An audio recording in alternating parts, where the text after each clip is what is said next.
Alright, so here we are trying to find the RMS value for a waveform, and we can see this example here, right? So if it were to be the conventional one, we just use straightforward from the geometry to find the area under the curve and everything. But it gets to a point where the waveforms that you have are not straightforward, so you might have to use integration. Right? So what we're having right here is this formula here is for the average value. We are not interested in the average value here, so we're not going to use that one. Here, our aim is to find the effective value, right, or the RMS value. So we are going to go over that one. Very simple. RMS just can help you to remember everything.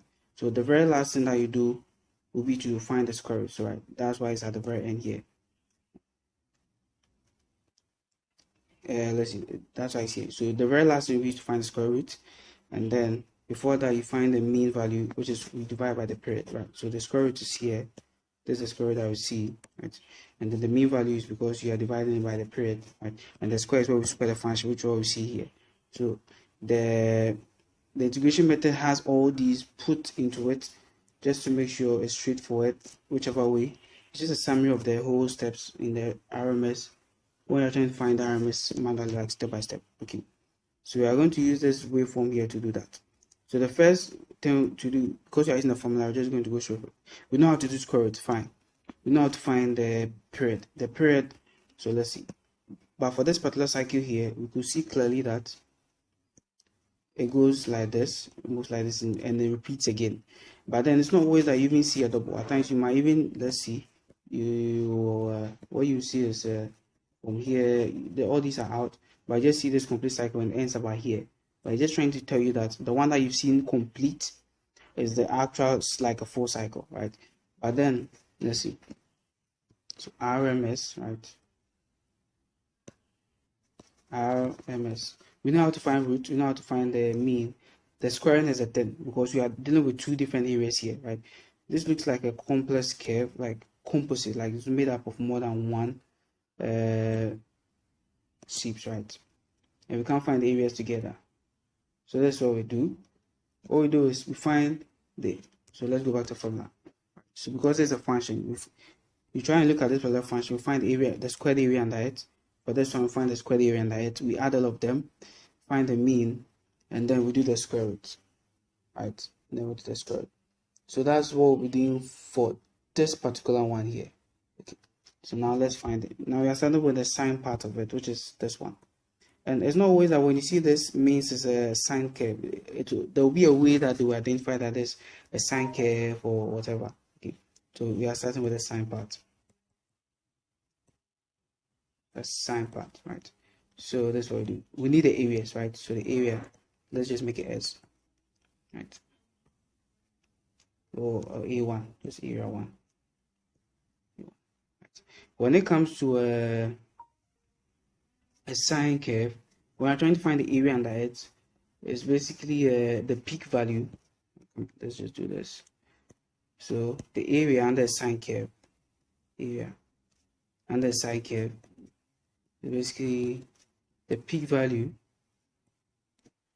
times sine theta, right? So the area squared, or the squared area, right, that will be peak. Let's just make it PV or something. That will be PV times sine theta, or that squared, right? So that's what we're going to do. So let's see.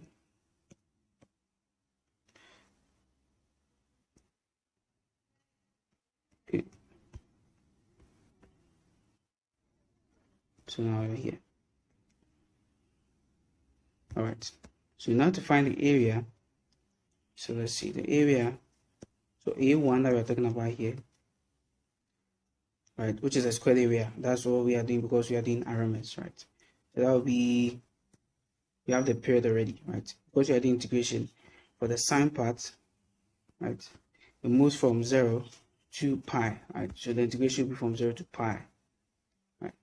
We are still talking about this side. A minute. We're not talking about the square, we're not talking about the mean. We're still talking about the area, which is all this, right? That's what we are doing now for the sine part alone. And then the period for that from 0 and it goes to pi, right? and then we know the squared function will be Vm squared times sine squared theta, right? And we are integrating this with respect to theta, right? This right here is Vm squared, so it's a constant. It comes out Vm squared, right? Because there is no theta in it, right? It's just a value. Most of the time it can be read directly from the graph or this waveform, right? From 0 to theta, integrating this with respect to theta, right? We have Vm squared. This one right here is a function that we can do integration directly, so we use trig identities. But this one, the trig identity is 2 1 minus cos, right? D theta, right? And then when we integrate this, you can go to the steps manually though. We end up getting a pi on 2. Pi on 2, right? So this is the area for this particular one. Yeah. For the sine part, which will be labeled area 1, right? So the next will be to find the area of the triangular part. So let's say triangular part, right? And let's label that A2, right? When it comes to this one, let's look at it again. So the shape is like this. Wait a minute. The shape is, it starts from, so if there's a line, start from over here and it goes like this. You can look at this and just say that it's half base times height, but it won't work, right? Basically, we're trying to find the squared area. So the squared area means that this one won't work. Okay. It's not just area, we should always remember when we're doing RMS, our interest is the squared area. Okay. How the formula for this one is derived is very simple. But then, whatever it is that you do, we end up getting a b as in the base, right? And then h squared, and then on 3. This is basically the area for it, right? The area. That's if you don't remember the integration or whatever, or it's just for triangular part, you have it that way, you can just use the formula. But then the whole basis of this comes from this. Because it's the waveform of that side is something like this, right? We use the equation of a line to describe it. The equation of a straight line, right? Y is equal to mx plus c, right? So we are assuming that this triangular part here is actually at the center, right? So instead of it being something like this, and then we have this, so this is the origin here, and then we have this and this, we say that all this is out, right? And then this one right here, somewhere at the center, right? At the origin. And this will help us to derive the formula. So when we use this, meaning that the intersect is 0, right? So we are just dealing with this and this, right? So the y here is what the function that is describing the whole thing, right? And then we do the integration this way. Because we've moved it to the origin, just make sure we get the formula. Integration is from 0 to pi, right? Because looking at this again, the whole period is pi, right? Where is it? Here, the whole period is pi, because like if you take pi from this to pi, it gives you pi, right? So the whole period is pi. So that's what we do when we are trying to get for the triangular part to get the area for that one, right? Okay. Oh, where is it? So when we do it that way, no constant, so this one is out. So the only thing we have now is just the mx, right? The mx being the slope. So if we are trying to get the equation for that side, we know it's from the period is from 0 to pi, right? Okay. But then this m here is the slope, right? When we look at this triangle, it's something of the sort, right? When we look at this triangle like this, so basically m is what do you call it?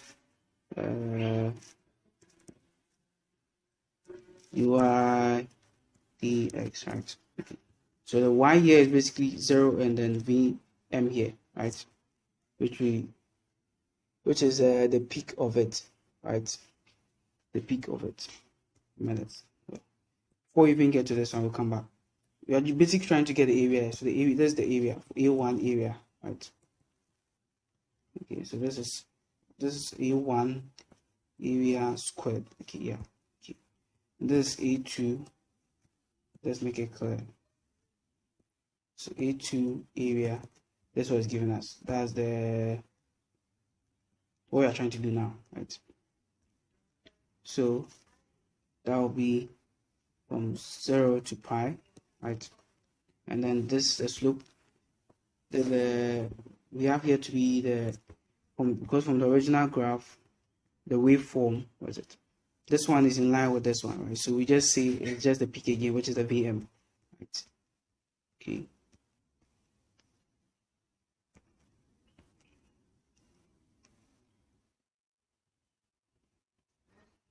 The VM again, right?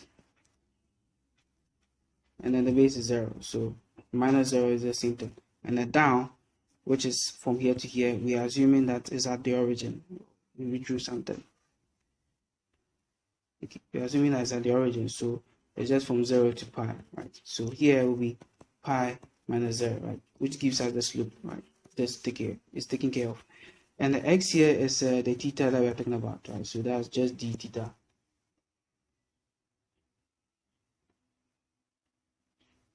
Right. Yeah. But then our interest is not just to find the area, I'm just to find what the area squared, right? So if we're trying to find the area 2 squared, that's what will be. The period still remains the same. That's from 0 to pi. Right? And then we have this Vm squared and the theta squared. So basically it becomes something like this. We have Vm on what's pi, right? Pi. And then we have what's theta, right? Theta again, all these squared, and then we do a dx, sorry, d theta, right? So now we could clearly see that these ones are constant. We bring all the constants out to make our work easier. So we end up getting Vm on pi, right? We are doing integration from 0 to pi, right? And then what do we have again? The little we get here, there's a squared here, so all this will end up being squared. Squared. Let me write this out. So let's see, all this squared. So we end up getting a Vm squared on pi squared outside because they are constant. We can't integrate them. So we end up integrating theta squared, right? And then we have theta. So this is what we integrate. So we end up getting Vm squared on pi squared, right? When we integrate this, we get theta q on 3, and then the constants of integration to pi, right? So this gives us Vm squared on pi squared, right? And then we get pi. This is not equal to this times here. Getting pi cube on 3, right? So when this goes away, we get only we are left with only pi here. Pi. So this is gone, so it's gone. And then we end up with Vm squared, right? Pi on 3.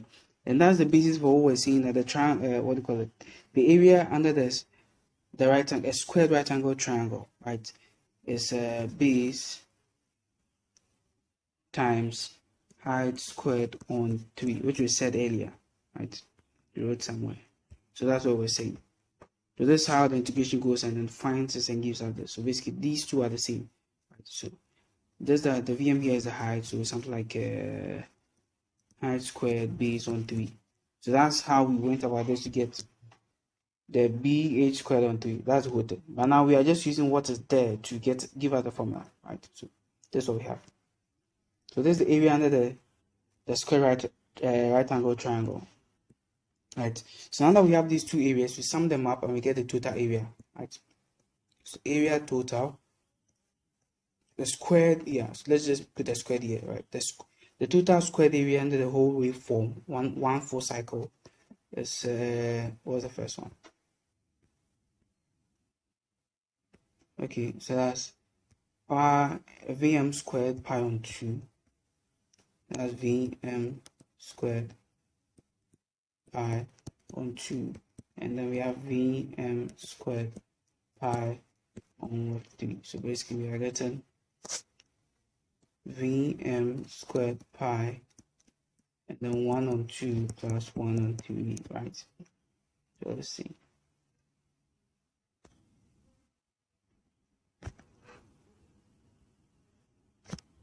Okay.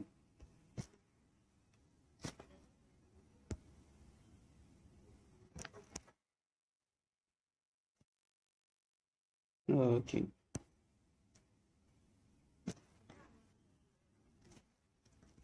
One on 2 plus 1 on 3. And that gives us 5.6. So basically the squared area, so right, the total AT area, total squared area, right, the whole waveform square is giving us a 5.6 Vm squared pi. So this right here is the whole area under the whole waveform, which we have it to be this, what is it? Okay. Which we have to be from here, here, and then here, right? Which is the sine part and then the right angle triangle part, right? So this is the whole area. So now if we bring the formula for the RMS here, which is this, what is it? So now we are done with the area, right? Find the total area under it. And then you're just going to go straight forward and put everything that we have in. Right? So this is the integration formula for the RMS. Especially for, then again, I'm going over this. For waveforms that we can't find the areas under the curve directly, integration will be the best option. The best option for the integration. Okay. So now we found the whole area, right? We know the period. So here, the whole period will be from where? From, let's see what's the waveform. Okay. It will be from 0 to 2 pi. Sorry.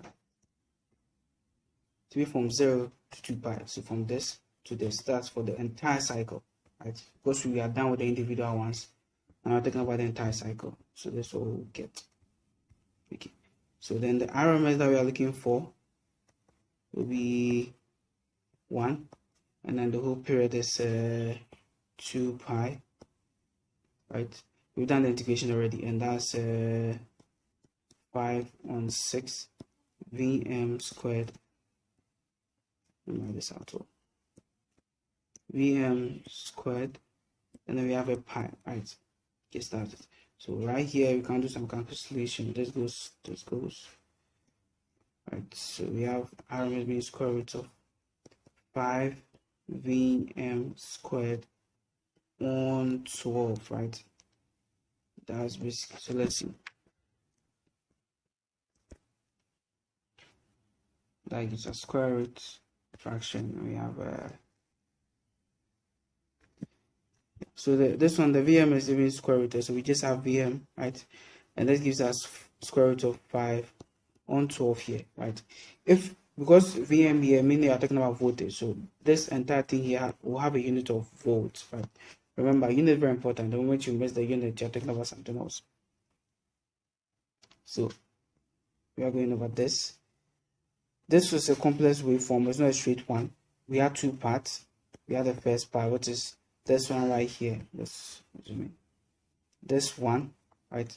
And we said that there's no way that you look at it and you see it's a semicircle or circle or something. There might be a description somewhere. And then this Vm written at the top here was the peak, right? Since it's a minute, let me clean this up. Okay.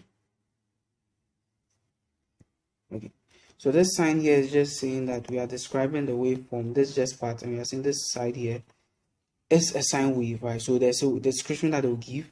Im here is saying that this is the peak of it, and then from this particular waveform, it says that these two are in line, right? So when we're doing it, we use the Vm again because there's still the peak there, right? The formula. So it's in 2 parts.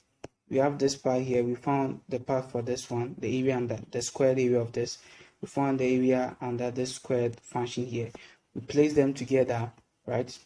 And then we use this one. So we found this one right here. By finding the individual areas, we were using this, and then divided it by the period, right? and then we found the square root, and finally giving us the total RMS for this particular waveform to be Vm, right?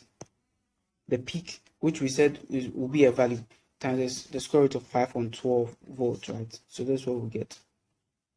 But then there's something to that we must notice before we end this one.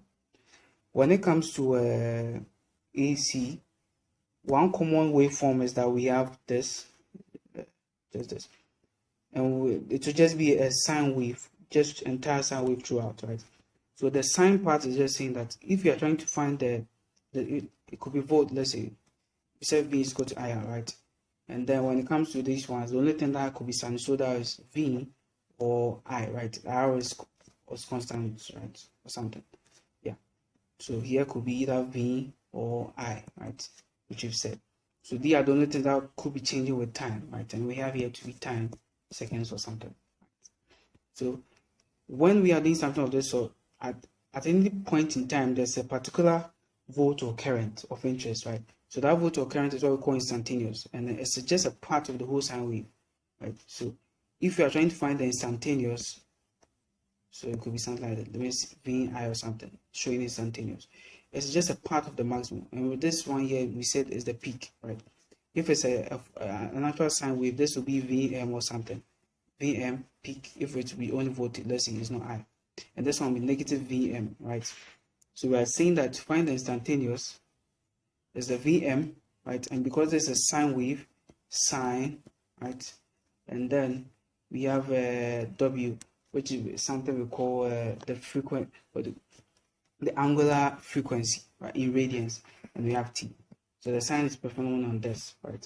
So at any point in time, the instantaneous voltage is just a portion of the peak voltage, which is the Vm we are talking about, right? And this angular frequency is not just a lunar time.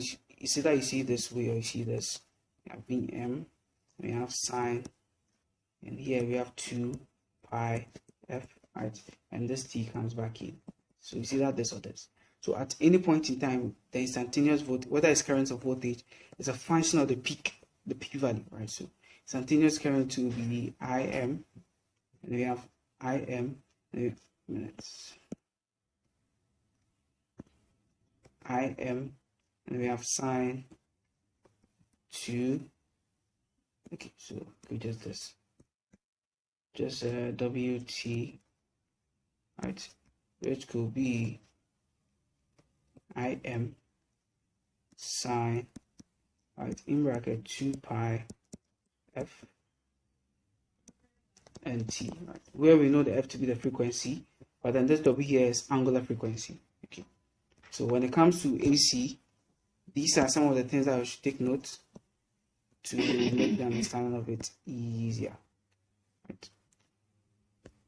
So what we did for this particular one was that because it was a complex waveform, we ended up trying to find the area under each one of them individually, right?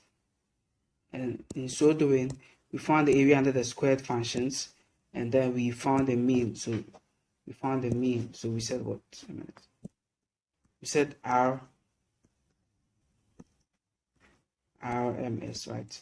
So we found the area, the squared area, which is this one right here. So RMS, whenever you hear RMS, this is what comes to mind.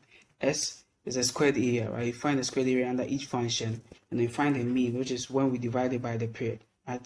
And then you use the square root. So that's throughout all this. For when I find the RMS value, this is what helps when you are trying to find that, right? And then we said that when you're trying to find the instantaneous values for any of these quantities, whether voltage or current, is a portion of the peak, right? So it's peak, which is the Vm value, right? It could be anything, or Im value for whether voltage or current. And then we have a sine, because it's a sine wave, right? Sine wave.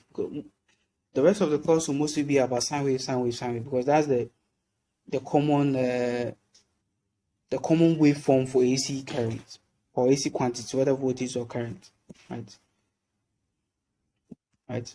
And then we have angular frequency, which is said to be W, this looks like W but not W, right? And then this W can be expanded, and we said this W is a 2 pi f, right? And then bring the T back in, and then multiply, and then gives us this, whether for voltage or for current. Alright, so that's it.